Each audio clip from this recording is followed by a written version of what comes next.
تاریخ میں ایسے کئی بادشاہ گزرے ہیں جن کے پاس بے پناہ دولت و طاقت تھی، لیکن حکمرانی کرنے کا انداز انتہائی ظالمانہ اور بے رحمانہ تھا۔ آج بھی ہماری اس دنیا میں ایسی شخصیات موجود ہیں جنہوں نے دولت اور طاقت کے نشے میں اپنی عوام پر ظلم کے پہاڑ توڑ ڈالے۔ ان شخصیات میں سب سے قابل ذکر اور سر فہرست کم جونگ ہے۔ یہ شخص انتہائی غسیلی شخصیت کا مالک ہے۔ یہ بات بہت ہی کم لوگ جانتے ہیں کہ کم جونگ کے پاس جو کھربوں ڈالر کی دولت ہے وہ اسے کیسے خرچ کرتا ہے۔ غریب عوام ہونے کے باوجود کم اپنی دولت عیش و عشرت میں اڑاتا ہے، لیکن نارتھ کوریا کے عوام اس کے لیے تب تک تالیاں بجاتے ہیں جب تک ان کے ہاتھ زخمی نہیں ہو جاتے۔ آج کی اس ویڈیو میں یہ جاننے کی کوشش کریں گے کہ کم جونگ کیسے غریب عوام کی یہ دولت اپنی زندگی کی عیش و عشرت اور سیکیورٹی کے لیے لوٹاتا ہے۔ کم جونگ کا شمار دنیا کی طاقتور شخصیات میں ہوتا ہے۔ کم جونگ کی اجازت کے بغیر کوئی پرندہ بھی پر نہیں مار سکتا۔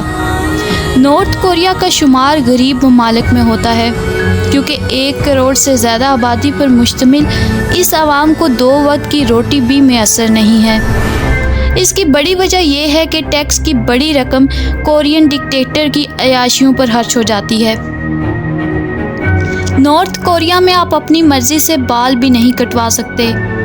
اگر کوئی ایسا کرتا ہے تو اسے بھاری جرمانہ اور سزا کا سامنا کرنا پڑ سکتا ہے۔ ایسے ظالم اور جابر حکمران کو ہمیشہ سیکیورٹی خدشات کا سامنا رہتا ہے۔ یہی وجہ ہے کہ کم جونگ کی سیکیورٹی اتنی سخت ہوتی ہے کہ کوئی پرندہ بھی اس کے آس پاس پر نہیں مار سکتا۔ کم جونگ کی سیکیورٹی پر مامور اہلکار مارشل آرٹ کے ماہر ہوتے ہیں۔ ان کی سلیکشن کے وقت ان پر یہ شرط عائد کی جاتی ہے کہ کسی اہلکار کا قد کم جونگ سے لمبا نہیں ہوگا۔ کم جونگ ہوائی سفر کے دوران ہمیشہ ایک جیسے 2 جہازوں پر سفر کرتا ہے تاکہ کوئی بھی یہ اندازہ نہ لگا سکے کہ کم کس جہاز پر سوار ہے۔ کم کے پاس 17 شاہی محلات کے علاوہ ایک پرائیویٹ آئی لینڈ بھی ہے۔ کم جونگ سے ملاقات سے پہلے کسی بھی غیر ملکی کو اپنا موبائل فون اور ہر قسم کی الیکٹرانک ڈیوائس سیکیورٹی اہلکاروں کو جمع کروانی ہوتی ہیں۔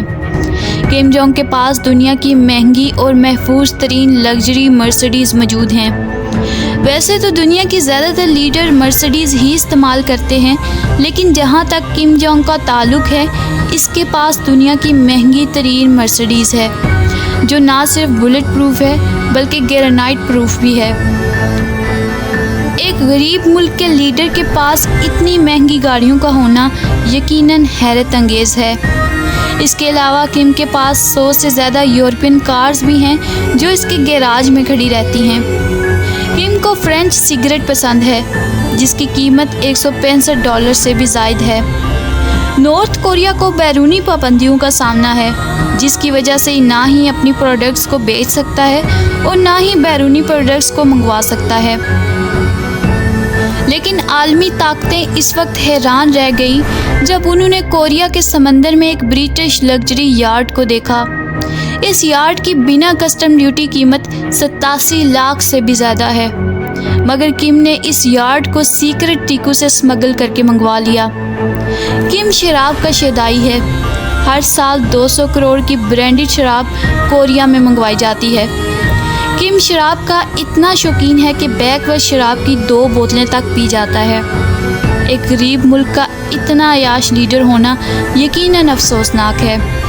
یہ کچھ حیرت انگیز فیکٹس ہیں کہ کم جونگ اس طرح اپنی غریب عوام کی کھربوں کی دولت اپنی عیاشیوں پر خرچ کرتا ہے۔ کم جونگ کے بارے میں آپ کی کیا رائے ہے؟ کمنٹ باکس میں اپنی رائے کا اظہار ضرور کریں۔